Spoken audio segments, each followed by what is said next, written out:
What is a set?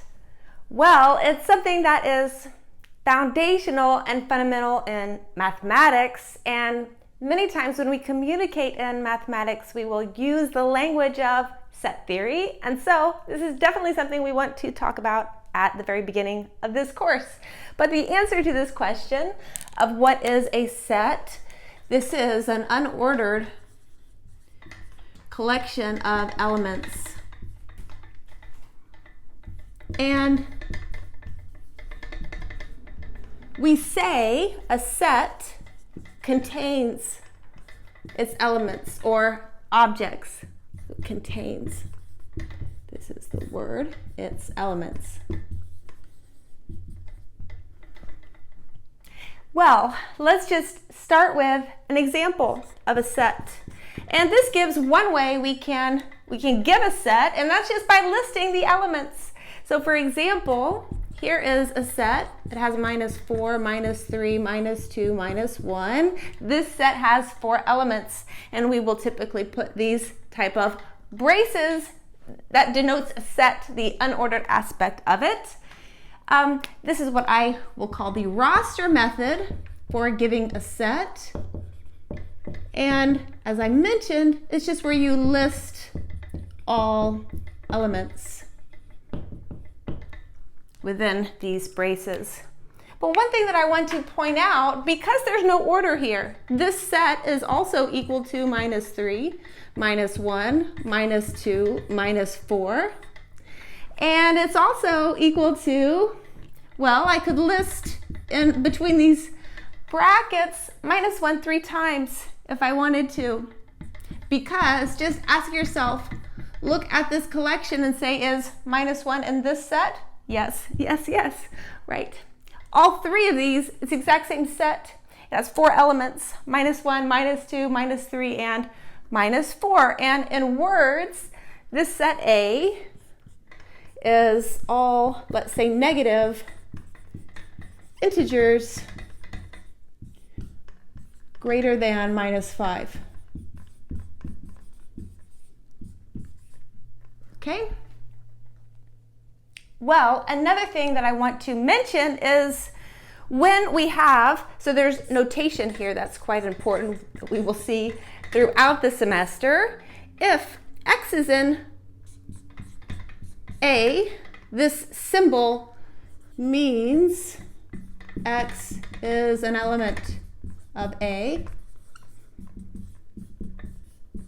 And similarly, we have this symbol, X not in A, and this means,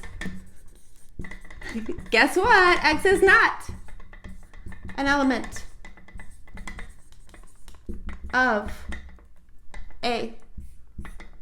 Okay, so if I look at this A here, for instance, what can I say? I can say that -3 is in A for this A, okay? I can say -2 is in A. I can say that 14 is not in A, like this, okay? And those are just some examples.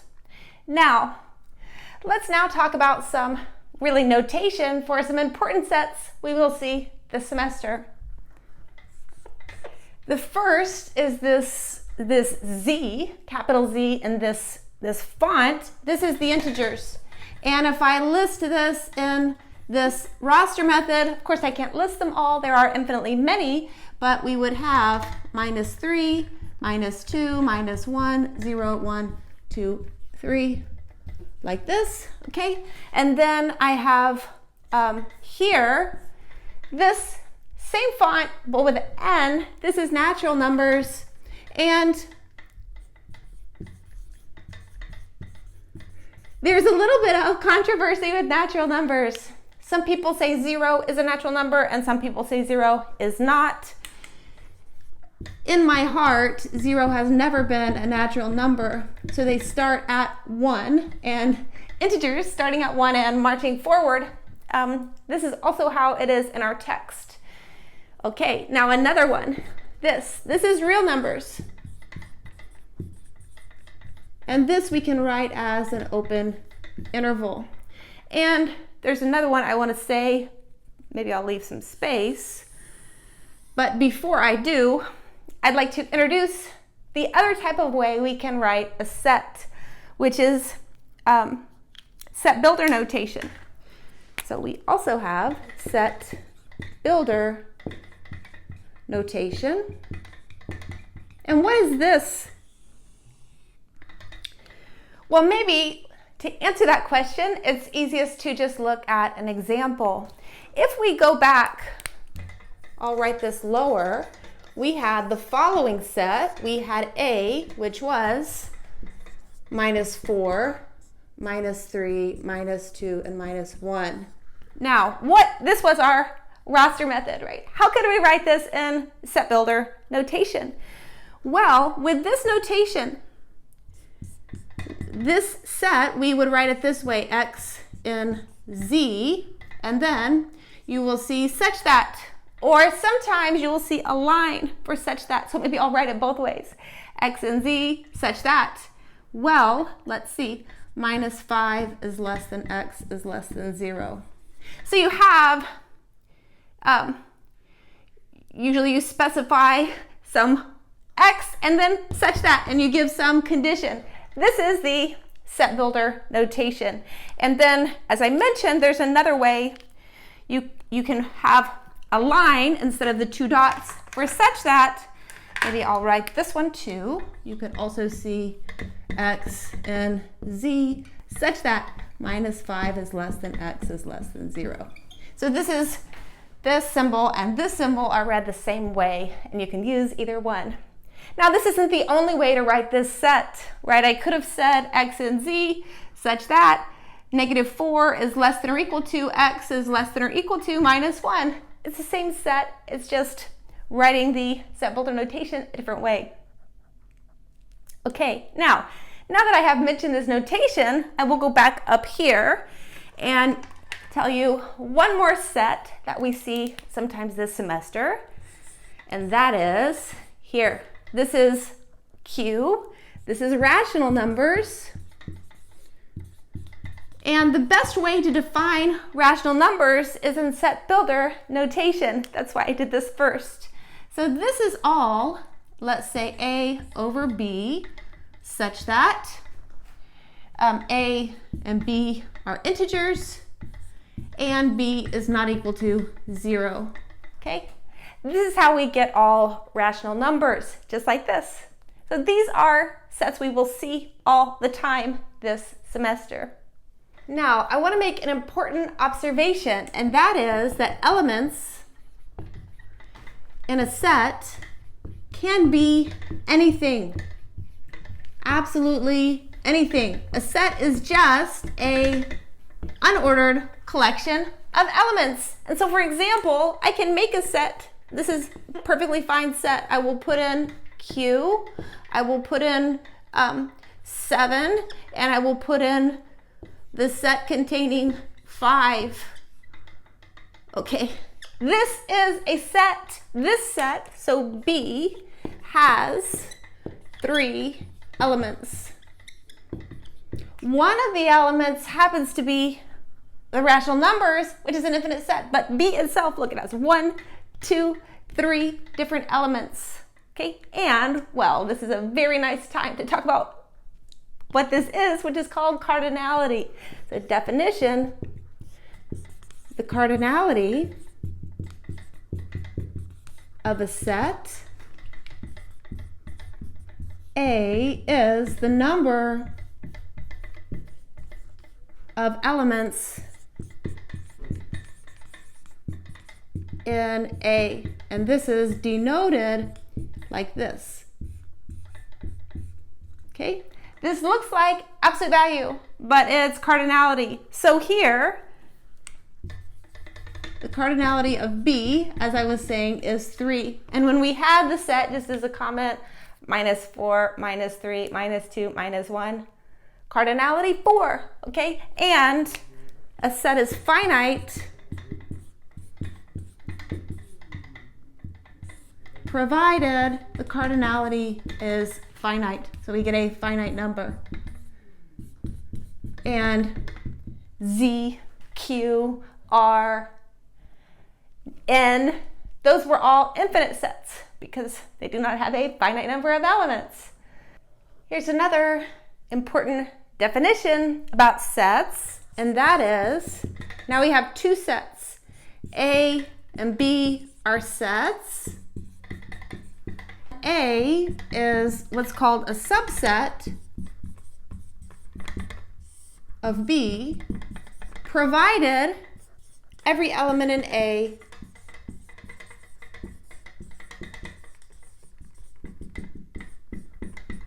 is an element in B.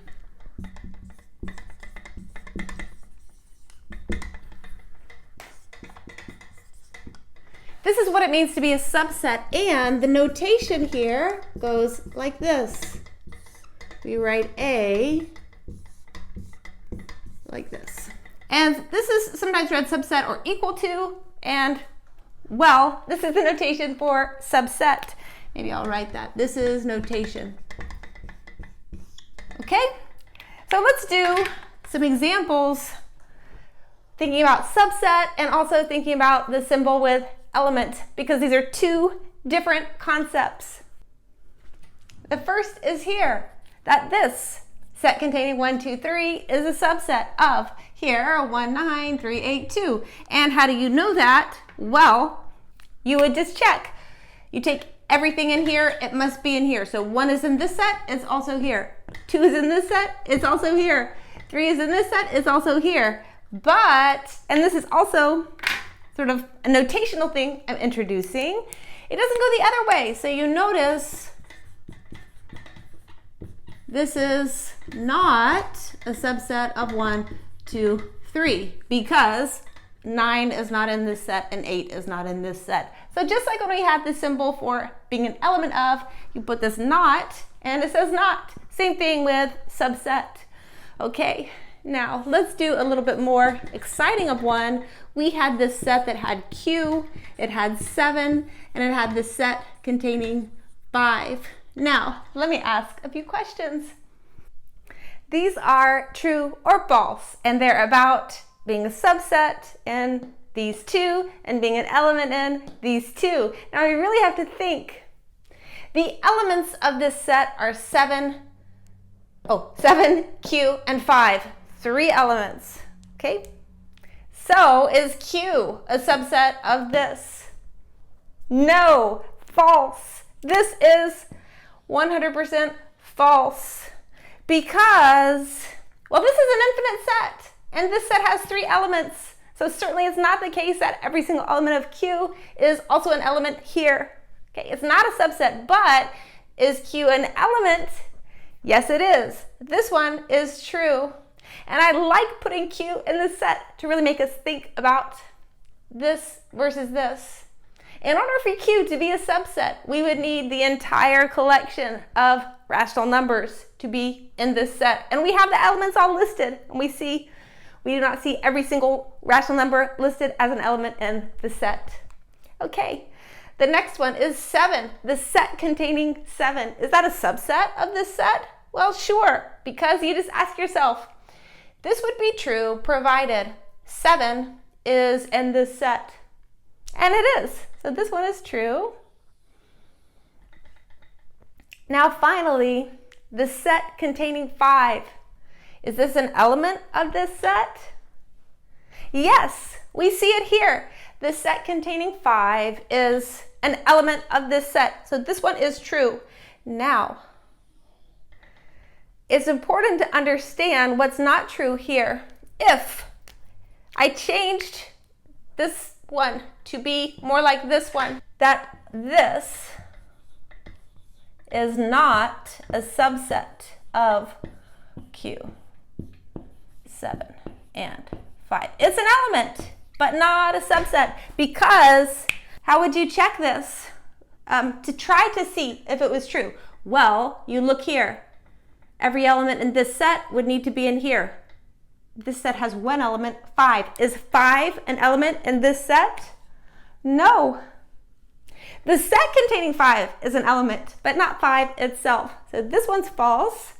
Well, as I've written it is true with a not, but this one is true. Okay? Now, one more comment, or actually I have a few more comments to make, is let's go back to these sets that we talked about: natural numbers, integers, rational numbers, and real numbers. Okay, so we start natural numbers.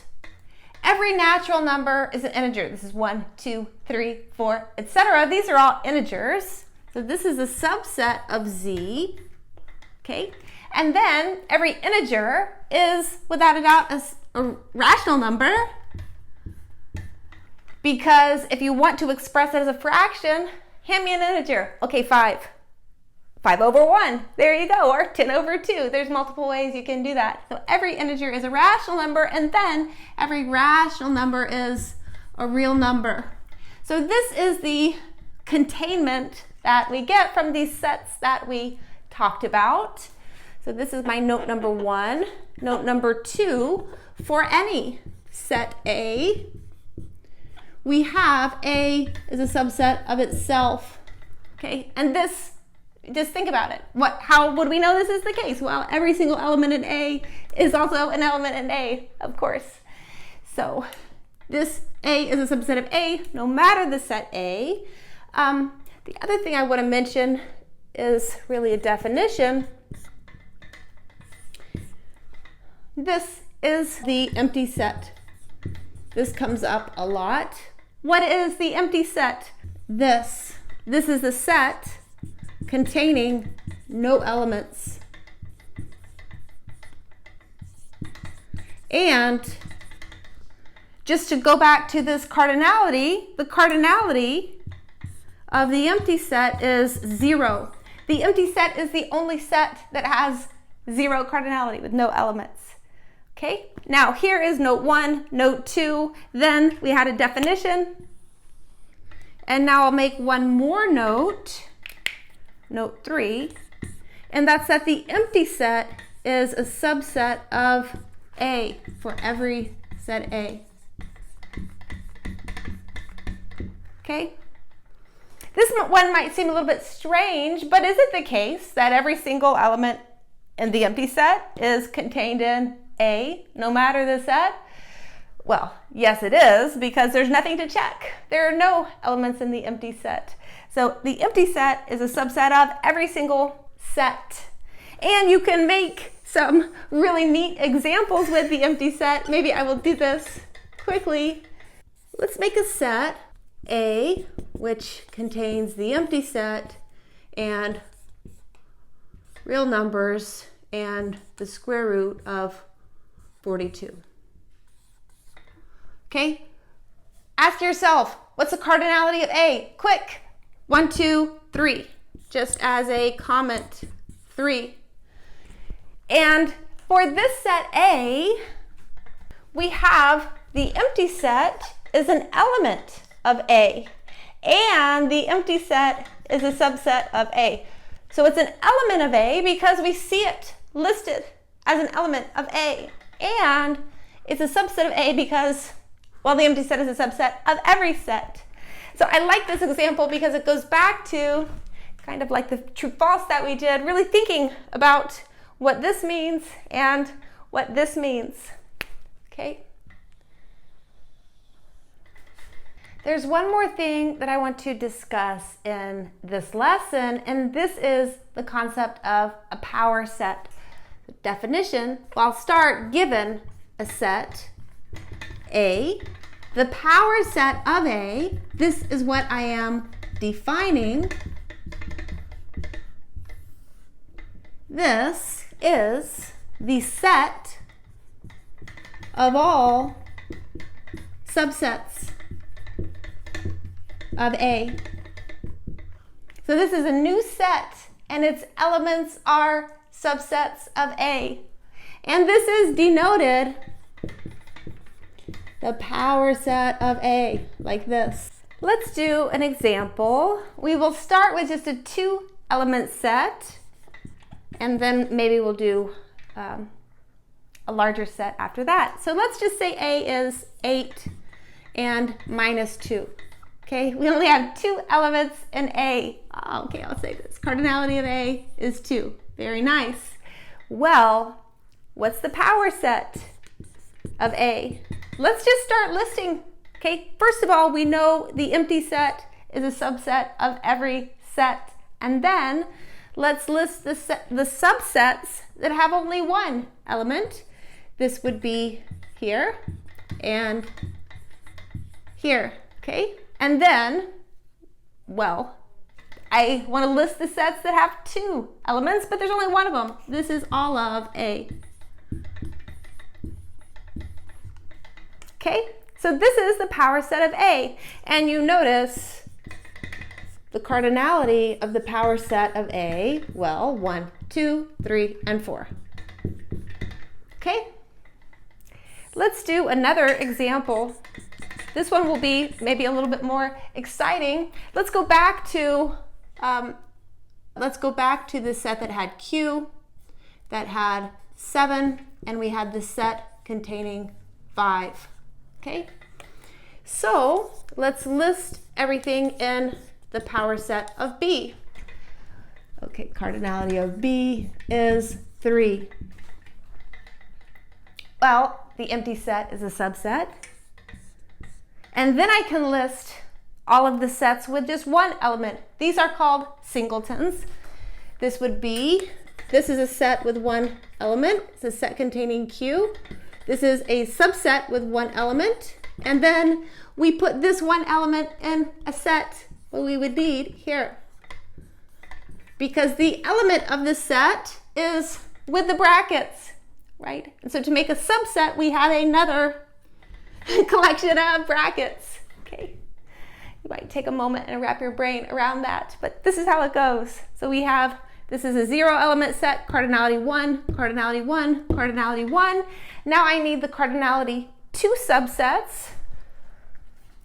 This would be, for example, I could have Q and 7. I could have Q and the set containing 5. And I could have 7 and the set containing 5.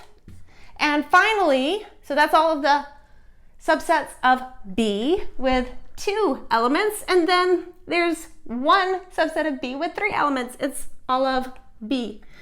So I'll just write that. Q, 7, and 5. And then I need to close this. Okay.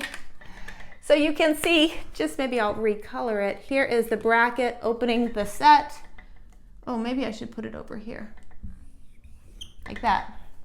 This is the power set of this B. Now, let's count. 1, 2, 3, 4, 5, 6, 7, and 8. Here, the cardinality of the power set of B is 8. And you notice it's not only even, it's a power of 2. And similarly here, it's not only even, it's a power of 2. And this holds generally, if you have a finite set, maybe I'll mention that now. If the cardinality of A is finite, then the cardinality of the power set of A, well, that's 2 to the cardinality of A. Okay, and well, we're going to get into counting not that long from now, and we will be able to count this using something called multiplication rule, but it's something you can think about now. Why would this be true? That's a very nice exercise. But for now, we can just say, if you have a finite set A, the cardinality of the power set is 2 raised to the cardinality of A. And just as a quick example, and then this will be the end of this lesson, let's take maybe a set with 5 elements. Let's say A is 8, and the empty set, and the integers, and the letter capital W, and maybe I'll do another number, minus 1.4. Okay, this is 1, 2, 3, 4, 5 elements. Cardinality of A is 5, and this means the cardinality of the power set of A is 2 to the 5. This is 32. Now, I'm not going to list all 32 elements, but just as a comment, the 0 element subsets, so there's just one of them. And then the 1 element subsets, these are the singletons. We would have 8. We would have the set here. This is an element, and so you put brackets around it, and this is now a subset of A. And then we would have here, and we have the set containing W, and we have minus 1.4, like this. And then you could continue and list all 32 subsets of A if you wanted, but this, for example, are elements in the power set of A. Okay? Thank you.